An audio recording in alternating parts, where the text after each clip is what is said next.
Hey everybody, Josh the RV Nerd from Haylett RV of Coldwater, Michigan, down here at Jayco's campus today, taking a walk through one of, I think, 3 J-Flight facilities that are dedicated to doing nothing but producing these things behind me right here. J-Flight is and has been the #1 selling single series of RVs since 2005 and counting. Not just travel trailers, but fifth wheels, everything. That is how popular the J-Flight is. Now the trick is, J-Flight I've always felt, and understand, I tend to camp in a J-Flight myself, so I love going through this plant. They tend to do more things under the surface that you can't see that build that structure, that long-term value and confidence and ownership. But you can't see that stuff. And I talk about it in my videos all the time. Sometimes I'll flash a picture on the screen of something underneath. But there's something different about getting to see it for yourself, and I hope you appreciate this today. If you do, leave me some comments as we go. Let me know what kind of things you like, what sort of things you learn, any questions you have, and if you appreciate the effort that we've gone through here today, like the video, hit the subscribe button, follow along, and let's get to it.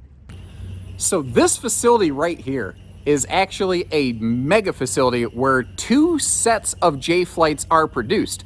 Over here on this side of the building, this is actually where we're going to see the very large multi-slide J-Flights like 32 BHDS, 34 RSBS get made, as well as the Bungalows, the big destination models. You can barely see one all the way down there. On the other side of the building, it's like a tale of 2 cities. That is where the little stuff is made, the little single-axle J-Flight SLXs, the small stuff like the 212 QB J-Flight SLXs.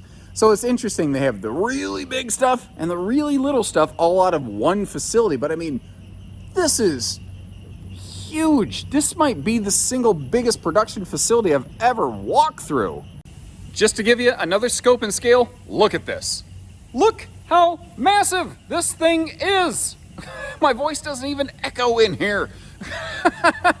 So like I said, all the little stuff is over there, all the really big stuff is over there. I'm going to kind of figure this out as I go. I wasn't actually expecting to get bombarded with 2 production lines at one time. But this facility, I mean, you know, the organization, the cleanliness, this is phenomenal. And it feels fitting for what is effectively the single highest volume brand that is produced, not just in North America, I believe the highest volume RV brand out there. It seems right. So I think I'm actually going to really focus on the larger stuff over here, since I think you'll get to see more of the product that way. Now we're actually looking at the tail of the chassis as they come in, and there's some really subtle differences here on the Jayco stuff. Now there are some brands that do some of the things that we're pointing out here today. I don't know that I've ever seen another brand that does every single thing that we're looking at here, but every brand has their own little high points. One of the things I notice on here, though, is look at just the sheer number of outriggers, the sidewall supports. That's these flanges that are sticking out at us. Jayco typically has more sidewall support than most other brands that I've seen. Now, I have actually walked through our own brands at Haylett RV, the other stick and tin brands that we carry, and done some counting. And sometimes I find brands that do have just as many. But more often than not, typically it seems like J-Flights have 1 or 2 more sidewall supports, which I think adds just that extra nudge of structure that goes into it. Similarly, they do ride on custom engineered chassis. And you notice how the A-frame of this chassis is actually integrated into the whole like faceplate that we're looking at right here. It's not bolted onto the bottom of it. That is one of the really sneaky ways why J-Flights are a 6'9" interior height without really being taller than something else that's only 6.5 foot tall, because they actually have a lower floor. Now, I think part of the theory, maybe one of the original inspirations, was that you've got more points of contact creating more structure here. From Jayco's own engineers, what they've said is that this doesn't really strengthen the tongue. What it just lets them do is some more creative things on the inside of the RV. And it's funny how the chassis actually helps shape the entire overall body of the camper itself. Now behind me over here is one of the work tables where the floors for J-Flights are produced. Everything is all jigged. They have, you know, different layouts for all the different floors, so they make sure they always get like the cuts for the floor vents in the right place, so it's not like off an inch or something stupid like that. I would really like you to be able to see that in motion a little bit. We are not in an operating facility right now. Well, the facility's operating. It's after hours production. That's what I'm saying. We are after production currently. The main reason that I did this, and actually normally the lights would all be off. They were kind enough to leave all of these lights on, so I can't even imagine what the electricity bill is in here right now, so I'm going to try not to waste some time just out of courtesy. But a lot of the workforce here is Amish. They don't like to have their face recorded or on pictures, so just out of respect for the staff, I did come down here after the fact. One of the good things, though, is it does really let us get up close and personal, really put our hands on stuff where normally there'd be air guns and stuff moving around and forklifts, and I don't feel like getting killed.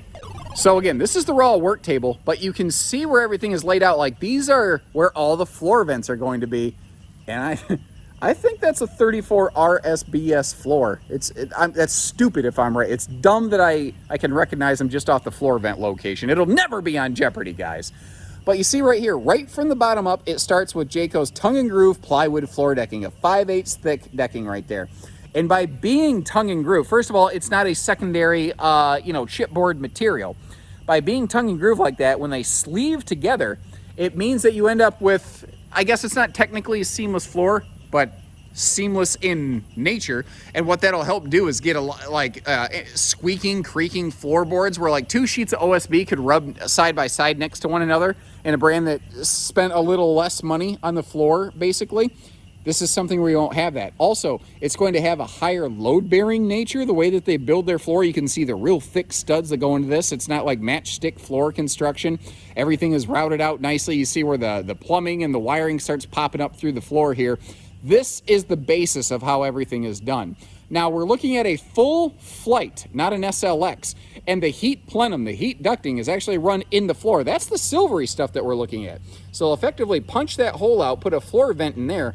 And by having the venting run through the flooring, they're actually creating a better heating system, and it helps keep the floor itself warm so your feet stay comfortable and you don't have hot, cold spots in the RV. Something else that you're not seeing because the floor is already built, but we get a chance to see it now with our X-ray vision. You can see that double-sided thermal barrier there. This is a J-Flight that looks like it's being built with their optional thermal package, which most full flights tend to have, at least at Haylett RV. I don't know, maybe other dealerships build them differently. So normally on this RV, there would be no enclosed underbelly. This is going to be built with an enclosed underbelly, with forced air belly heating, and with that thermal barrier there, above the tanks and below the living floor, effectively, to make sure that everything stays comfortable in its own little compartment. You get a way better, more effective. Basically, I'm oversaying this. This is the way that they do the flooring, essentially, and stuff like an Eagle. They're doing it here in a J-Flight, folks. And after they floor it, they flip it. That's what we're looking at over here. They actually take the chassis and the floor and everything and flip it right upside down. And this is a really cool way. It's easier to work on. It's easier to run the wiring, the plumbing, to install some holding tanks. But I want to show you a couple interesting things. This right here is a slide out. And the slide system for rack and pinion slide and motor, they're all pre-installed from the chassis supplier. They're kind of the same company, so they do all that in one shot. Simplifies construction, saves you some money. You also see over here where they start to, actually on the bottom side of the floor, before the floor is even attached to the chassis, they have those galvanized steel kind of wheel guards right there. So hopefully you never deal with this, but if you do have a flat tire, it is giving you a little bit of a protective shield. But I want to show you something here I think is really cool.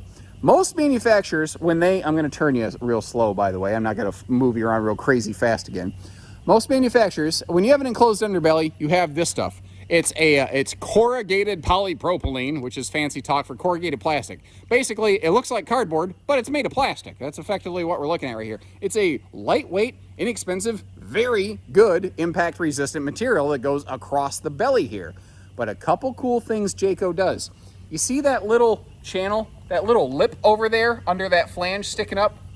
Well, that right there is the underbelly skin will be on top of that. So it actually is in a C channel all the way down.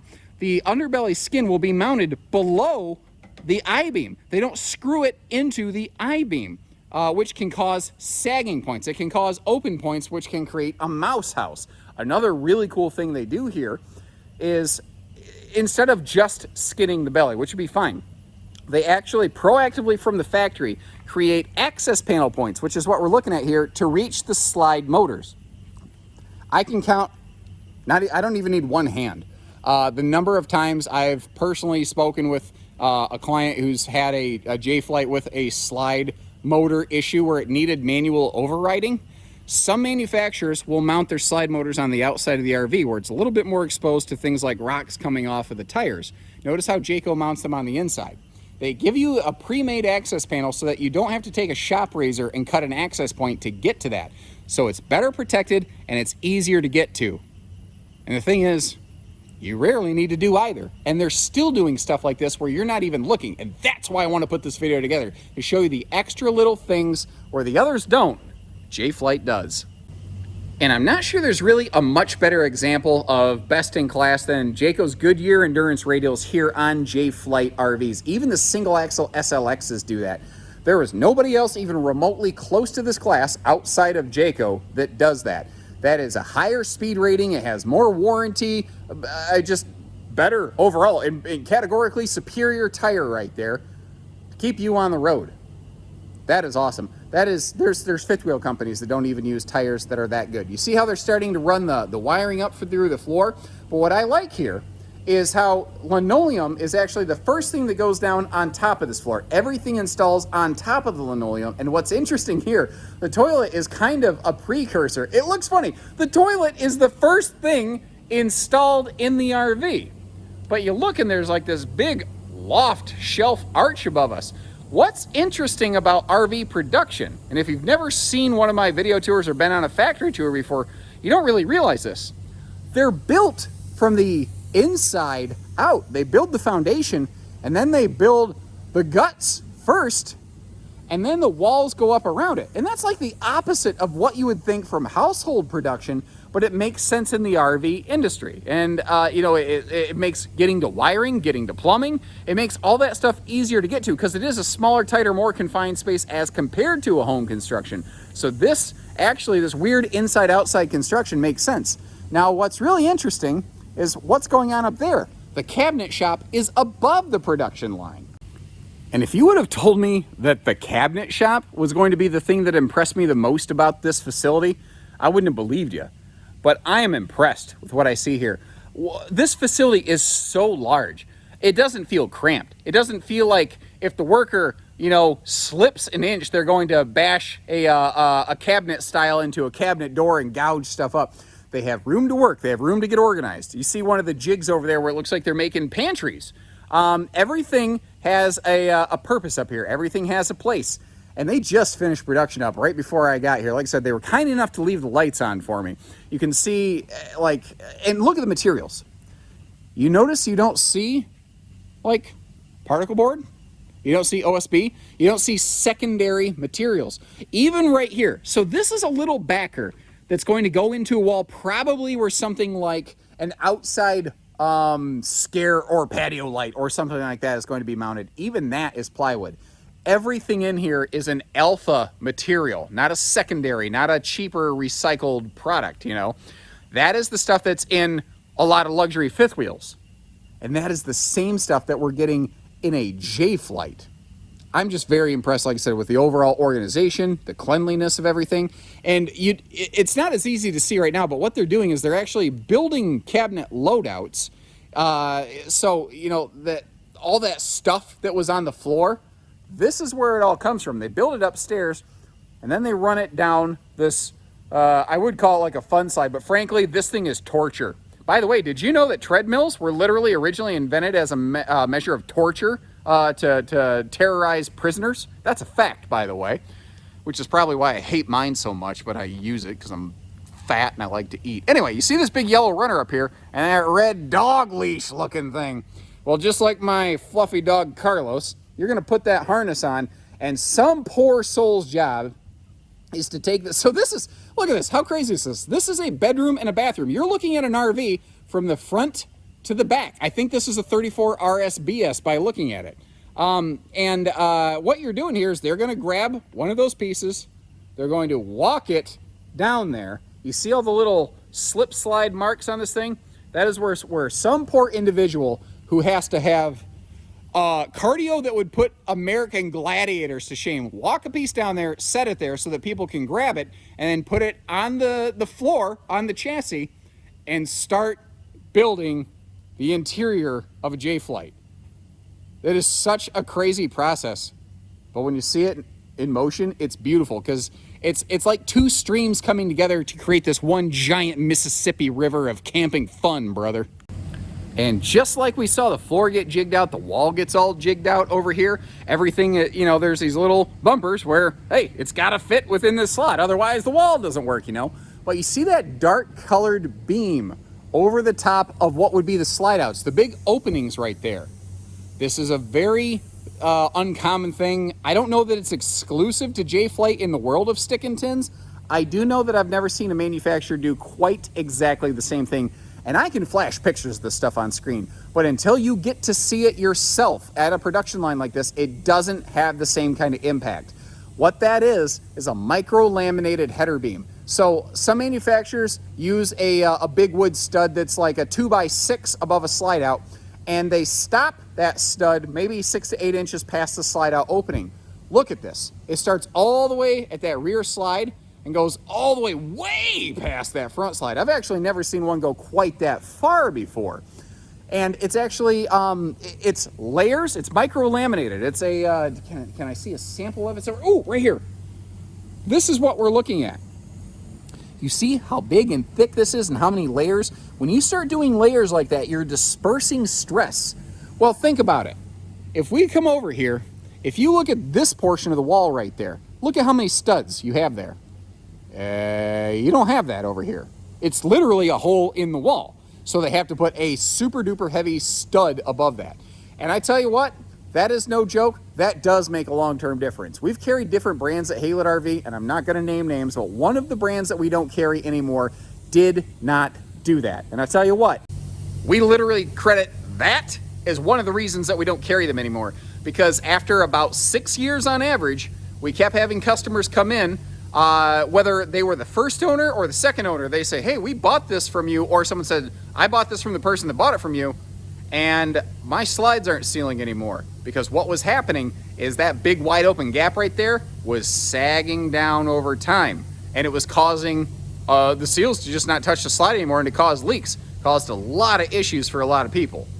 I was not happy about that. None of us were happy about that. That is not the kind of RV experience we want, whether you're the first owner or second owner. I don't know if you folks know this. I'm one of Mr. Haylett's sons. This is literally our family-owned and operated facility. I do not see it as our bumper sticker on the back of that RV. That is my family name. I take that very, very seriously. This right here, this means something to me. And whether you directly bought it from us or that sticker is just still on the camper from whoever you bought it from, that's our name. And we want to represent products that hold up for the long haul. And that is the kind of stuff that makes the huge long-term differences. This is what I was talking about upstairs. This is where things like an outside coax hookup or a power outlet is going to be mounted on the door side of this RV on your campsite. And it's a plywood backer. They don't use secondary materials on these. They're not the only ones that do it. I have noticed though, the best, most popular brands, the ones that hold up the longest, are the ones that tend to. You remember that old movie Speed with Dennis Hopper and Keanu Reeves? He's like, pop quiz, hotshot, there's a bomb on a bus. I'm gonna kind of challenge you guys here. Can you name this model? We've got a rear bunk slide, a living room super slide, an island kitchen with a slide across from it. Do you know which one that is? Feels like when I would watch the Pokemon cartoon when I was a kid, definitely not as an adult, and they're like, name that Pokemon, and I'm always like, it's Pikachu! It was never Pikachu. And something I just realized when I was looking at this, like there's a lot of work that's gone into this RV. You see a lot of like the entertainment center, the wall structure, a lot of things are already in this guy right here. And I'm not gonna tell you it's sitting here like I would eat off the floor. I'm not saying that. But this is pretty cleanly. This is well kept by compared to a lot of RV construction that I've seen. You can see that the workers aren't just slopping screws around all over the place, that they're not just like cutting off wiring and leaving it on the floor and sweeping it into something.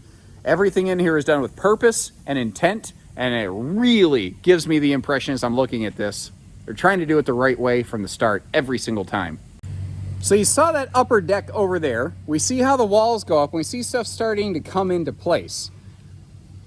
One of the other more impressive facets of J-Flight production to me is that their roofing is built just like an eagle, just like a North Point and a Pinnacle. It is all built on like at waist level on a flat deck, and it is constructed as one piece, which gives the workers the better ability to make sure everything's in the correct spot. And it is all hoisted into place. And that is kind of the way that a lot of big diesel motorized production tends to be done. I'm not saying that this has the exact same roof materials as a diesel pusher. I'm not snake oiling like that. What I'm saying is they're using a very similar process to their luxury fifth wheel brands that actually have a full-time RV warranty. Now, J-Flight doesn't have a full-time RV warranty, but they do have a 2+3-year warranty that, to my knowledge, is matched by nobody else in the business. And I think it's because of little processes like this. They're doing, a better method of roof construction, which allows them to do a better job of matching the roof up to the front, rear, and side walls. It makes it easier for them to run all the wiring, and they're using plywood better roof decking versus OSB, and that is a shockingly uncommon thing in any RV production, not just stick and tin trailers. So the roof comes on, they start the wiring, they do a lot more wiring, and then the decking comes into play. And again, this is one of the unbelievably uncommon things in J-Flight production is it's a 3/8 plywood roof decking. Now, there's a lot of other camper brands out there. Most other brands, almost every other brand I've seen, has a 3/8 OSB 4x8 sheet roof decking. So what is so special about plywood? Well, the short answer is because it has a higher load-bearing capacity in 4x8 sheets as compared to OSB. That is part of Jayco's Magnum Truss roof system that gives them the heaviest roof load rating available in this class. And again, they're just using a better alpha material. Now, are you noticing the shiny little foil that's sticking out right there? That is another thing that happens when you get the J-Flight thermal package. They don't just put that in the belly. It is also in the slide floors as well as a layer of it across the roof. That's why I say, if you really look at it, I have never seen another stick and tin brand that matches the total thermal package that you can get on a full J-Flight. SLX doesn't have that. They have an enclosed belly only. They still have a radiant barrier through the slide floor. But Big Brother Flight, they haven't hot, cold chambered them. I have actually long suspected these are 0 to 100 degree capable, but until Jayco promises it, I guess I won't and I can't. And I got a good one here with like every option you could throw on the roof of this thing. So a couple things here. Jayco glues down their roofing. They don't just stretch it over the side and then use the awning or the rain gutter rail over here to secure it down like stapling a bed sheet. They don't do that. They actually have everything glued in place so that it all stays in place the way it's supposed to. You can also see, I'm going to zoom you in here just to let you know if you're motion sensitive. Look away, by the way. There you go. Okay, you can probably start looking again. You see how heavy-handed they are with their sealants up here. Now, sometimes when the new RVs come in at Haylett RV, I'm going to zoom you back out, 3, 2, 1. When the new RVs come in, you'll see some bubbling on the roofing when I walk you around up there. You notice how you don't see any of that right now. That is the off-gassing process that I was talking to you about. There's all these different materials that go into RV construction, and they have to breathe. They have to give gases off effectively. When that happens, they have to go somewhere. So they get trapped under the roof membrane a little bit, and then they tend to breathe themselves out. I know that there are instances where that doesn't happen 100% of the time.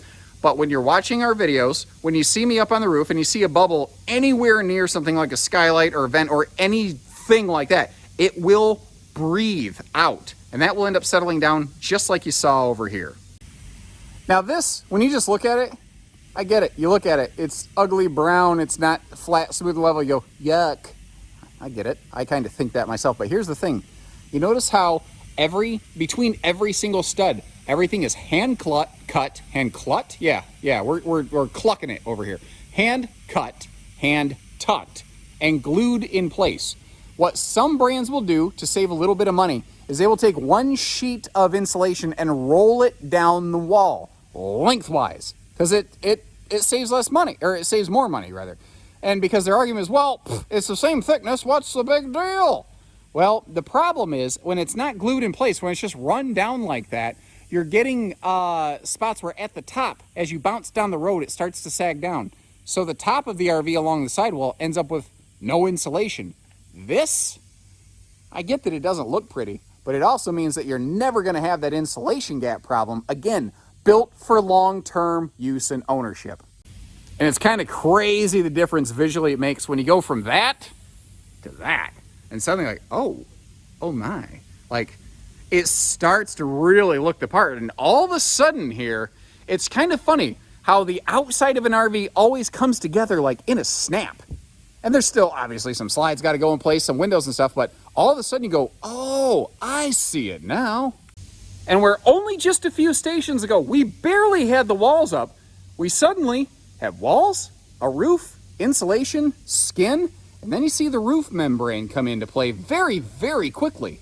How do I get out of here? Okay, I found the stairs. I thought I was going to have to call for help.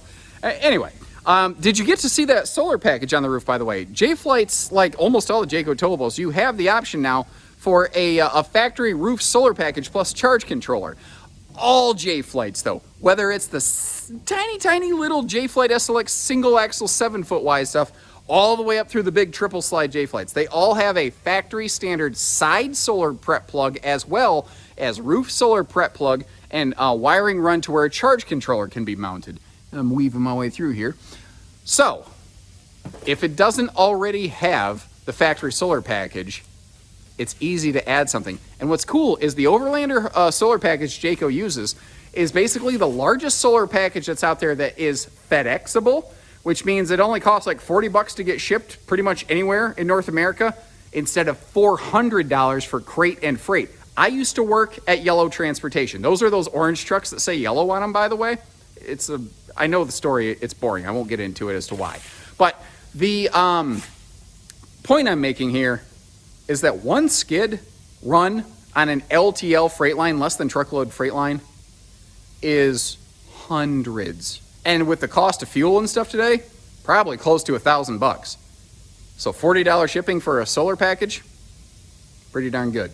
Now, as you can see, after the skin goes on, they very quickly already start applying decals out here.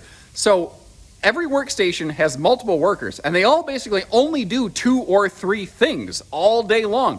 This person puts on decals. That person puts on the bulb seals. And that's all we do all day. What's really interesting is the average person on a production line rarely gets to see the full final finished product on the brands that they work. There's also a funny thing that always happens. It's unrelated to this, just a little side story here.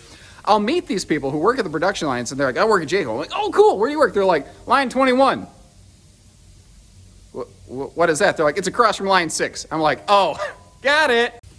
And then in this big open cavity between stations, that is where the slide outs start going in. Now you see these things hanging down. Some of these decals pass between the body of the RV and the slide out. So they pre-stage them on the body, and then once the slides get installed, you will actually see the decal go across. Now what we're looking at here, this is a triple slide model. I'd be curious again, let me know if you folks figured out which one it was in the comments. But you're actually looking at a couple different slide systems here, 2 specifically. On the left, this is a Schwintek slide. These Schwintek slides have received a very bad reputation in the RV industry. It is to no fault of their own. The system itself is great. LCI did a very good job designing the system. The problem was that this system was used in places it never should have been used. It was used in like giant 5th wheel mega slides. On a small, shallow, lighter weight slide like this or a bed slide, it's ideal. Now, this slide system is actually all mounted onto the slide itself, and it slides straight in and straight out. Whereas over here, we have a rack and pinion slide. Over there, you see, this is actually going to be a dinette, a booth dinette, and a sofa. Now, you're like, oh my God, look at all this terrible wood hanging all over. That is the slide fascia. Those are all the things that go on the face of the slide once it's installed. Obviously, you can't put that on until you shove it into the body of the trailer. A couple things I want to show you here though. J-Flight is still at this time using carpet in their slide flooring. If there's one thing I could change on a J-Flight, it would be getting rid of that. It is not just as simple, by the way, as just saying, oh, just get rid of the carpet and put something else down. There is a little bit more that goes into it than that. Actually, if I walk you over here, I might be able to show you a little bit. You see how there's the little strip of carpet on the floor in front of that slide? That is there because the slide will actually slide across from that. It actually does skid across, grind across, whatever you want to call it, that carpet right there. It would just destroy laminate flooring, but carpeting is just fine. Stuff skids across carpet very, very easily that way. It's very forgiving. So it's not as simple as just removing the carpeting from the flooring. Other Jayco brands have done it, like White Hawk, Jay Feather, Eagle, North Point, Pinnacle, etc. But those are a higher price point product that was able to absorb that. Stick and tin pricing is a trickier thing, especially when you consider the fact that J-Flights are pretty much already the most expensive stick and tin out there. Anything that they just add makes it a little bit harder for people to buy that camper. So they have to be very, very careful. But I'd really be curious, what do you folks think about that? You know, would you pay a couple extra bucks to get rid of the carpet out of there? Let me know in this video, and who knows, maybe with some feedback we can get that, shared over to Jayco. But what else I wanted to show you here, if I twist you back around, is I've never done some live camera swapping like that, I don't think. That's weird. I've always had that capability. I don't think I've ever done it. If I lift this up, a couple things. All Jayco slides, period, always have a double-sided thermal foil layer in them over here just to help regulate temperature. But you're looking at this and you're saying, dude, you told me there's not going to be plywood, or there's not going to be OSB in these. And I'm not stupid. I'm looking at that. It's obviously OSB. It is. It's a purpose-built material there. There are times OSB and plywood are good products in different respects. And there's certain areas where one can be better than the other. That is a big, custom engineered one-piece chunk of extra thick OSB that is actually thicker on the outside of the slide out. And as you come to the inside, it gets slightly more narrow down to that point because it's a floor flush slide. It's what allows it to do that dip potato chip right there. Well, Jayco used to use plywood flooring right there, and it was okay, but they found that multiple years later, they would sometimes have some people report like a soft spot in a floor, and they're like, we don't want none of that. In the same way that I told you about how I care about my family's name and reputation, Jayco has always had that same kind of mentality as a big family-owned and operated facility for a very, very long time. Obviously, they're now under the Thor conglomerate, but Jayco's still Jayco. They just have a different president right now. But that mentality, that spirit, that pride still exists. You can see it in this facility. Like, I've talked about it too many times already in this video. But that stuff, it weighs more. It costs more. It is not cheaper. They're not doing it to chintz out and save money. They're doing it to make this thing as rock solid as possible for as long as possible. And that's Jayco, baby. Once the slides come in, the skin is up, the decals are on. Suddenly now you're like, yeah, I'm able to see it. And there's still some work that's happening on the outside here. But what I wanted to show you real quick is a really good chance to show you the standard skin versus the optional fiberglass skin option that you have on J-Flights. This is not something you see a lot from us at Haylett RV. Not because we're not willing. I think it looks absolutely phenomenal, for sure. But it's just something that, for whatever reason, a lot of clients don't ask from us. Now, maybe they're just not really aware of it, but it does add weight and it adds cost. And it kind of throws people off. You go, what do you mean it adds weight? Doesn't fiberglass save people weight?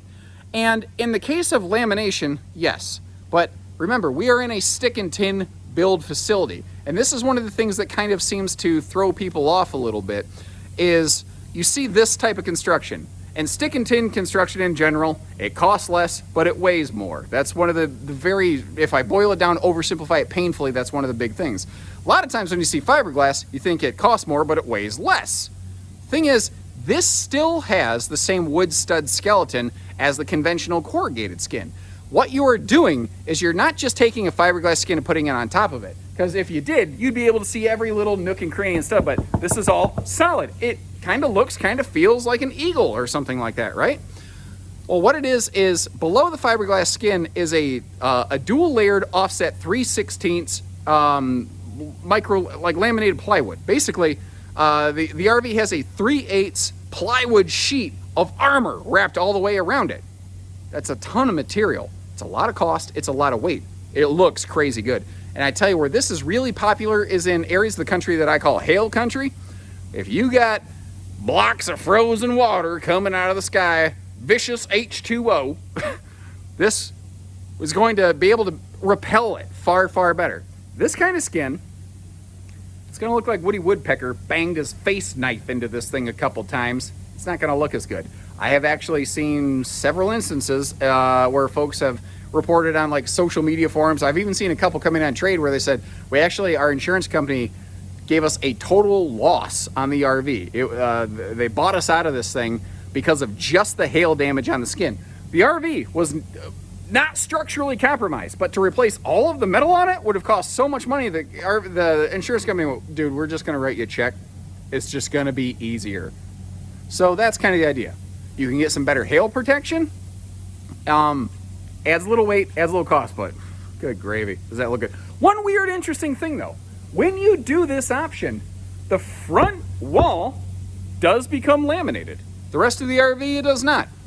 And when I have asked why, they always just go, oh. Now, while that's all happening outside, there's still work going on the inside. Like what you're going to see is like out here, you're going to start to see some like the marker lights, the clearance lights are getting wired up. And as we step here on the inside of the RV, at a glance, it's going to look really messy. Everything here is happening for a reason though. You see like little scrap pieces of wiring on the floor, because what happens is, remember all that wiring that was on the roof? They always give you a little extra so the person on the inside doesn't end up with a 2-inch short wire to try to wire that light up. So what they're doing is they're pulling the wiring down through the roof, they're cutting off the excess, and then they're installing the like lighting fixtures and whatnot in here. The things like our furniture, our dinette, some things are starting to get built to, installed. They're still running some wiring. And you're like, oh, what is all this trash? Well, this is a lot of the trim. These are trim pieces that are going to like go up along here. This is fit and finish stuff. They are already pre-planning, pre-staging a lot of that stuff in here. So I get that at a glance. It kind of looks like a mess, but there really is a method to this madness. And only a couple stations away, it's crazy how quickly everything cleans up. This is what I'm talking about. We're only like 2 or 3 stations away, but it's really starting to shape up now. Like you see the awnings are going on, like almost all the clearance and marker lights are in place. I almost slipped on the floor and busted my butt because I've worn these shoes so much they have no tread left on them anymore. But that's, beside the point. But remember all that stuff that was just everywhere. You see how it's all pretty much gone. Now, obviously, it's still a work in progress. It's not like they've gone through and gotten the Dyson vacuum and cleaned this thing out. But they are obviously, each station not only just, cuts wiring and just leaves on the floor. They pick that stuff up. They clean up for themselves as they go. And if you remember earlier in the video, you saw kind of the exact same thing happening. Now, you haven't seen a lot of it, but along the way, they do have active quality control specialists at periodic stop points through the line, basically. And they're going to do little things like this. They've got little codes with these. And sometimes they're so picky. You got better eyes than me. Do you see what they saw that I don't see? I don't see any kind of significant problem here. But whatever the case was, they're obviously, they're all over checking this stuff. It says putty gaps, but I'm looking under here and you can't see it on camera. I can't find a problem with it, but they are picky. They are ultra specific, and they are trying to do everything they can on the fly to proactively quality control this stuff. Now, don't get me wrong. I have never claimed that any RV manufacturer, any brand, any trailer is perfect. And I've never claimed we're perfect at Haylett RV. I've always said that we're human, but it's never been for lack of trying. And it's that same kind of mentality that I see here at Jayco. Now, I mentioned that my feet slipped a little bit earlier, and you see some water on the floor. And you go, well, why is that? Well, for the same reason that this RV is plugged in over here. They actively test and check every single system, the faucets, the showers, the lights, the everything on this, on 100% of every single unit that comes off the production line. And that is not just J-Flight. That is a Jayco standard build practice. And this is one of the things I really wanted you to see, because there's a few manufacturers out there, they have a very good feel-good pitch. They say, every unit we build comes off our line, and we active PDI, quality control, inspect every single unit. Well, does Jayco do that? No. Not in a separate PDI facility, because they do it on every single unit in the production line. Why? Because if there's a problem, if they discover a recurring issue, this person can walk down to that station leader, that line leader down there a little bit, and be like, hey, Mr. Yoder, probably being an Amish name, what's going on? We're having like the bathroom fan. We've had 3 of these things in the last week not work. They can figure out what's going on. They can find a person who's having an issues. The Amish Mafia comes over and tunes them up a little bit. Vito Yoder comes over there with his black powder musket or whatever. I don't know. I don't exactly know how that part works. I'm just sort of, anyway. But you get the idea. Every Jayco from every single one of their towable facilities is always fully system checked before it's even released to the shipper. Now, again, I've never claimed they're always perfect. I've never claimed we're always perfect. But nothing is just built with the hope that it works. It has been visibly seen to be functional at least by the time that it leaves the shipping yard. Now, these things are rolling earthquakes.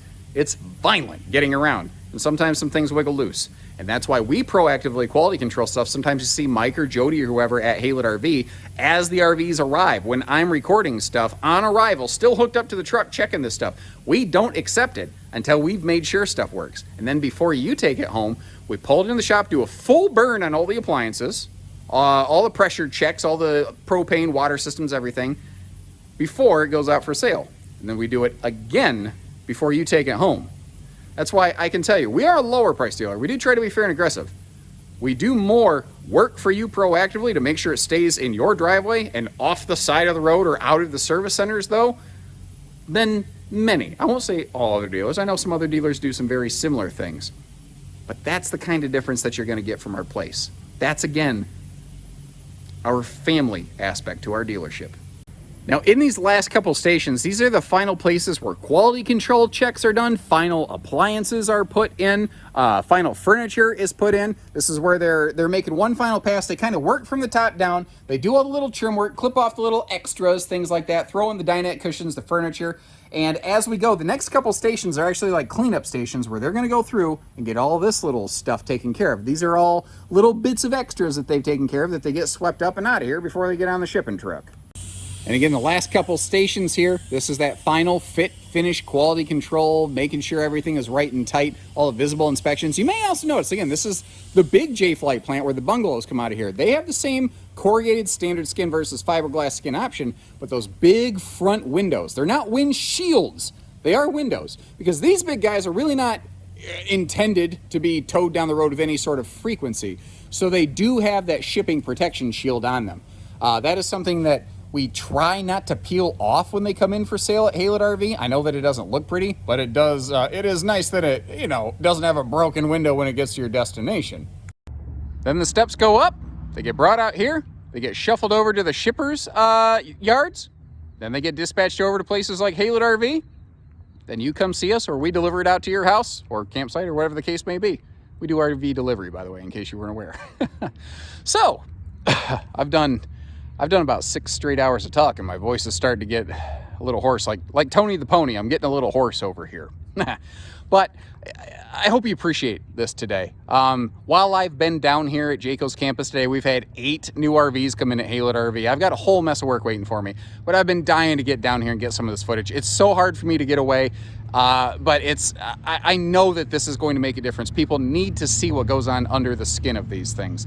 Now, I will include some links in the video description here of some of the other factory video tours that I've been able to record over the last year or two. Some things are a little more current than others, but you'll always get the basic idea. Sometimes the colors change. It's like brand new look, same great taste, but overall the same kind of processes will come into play.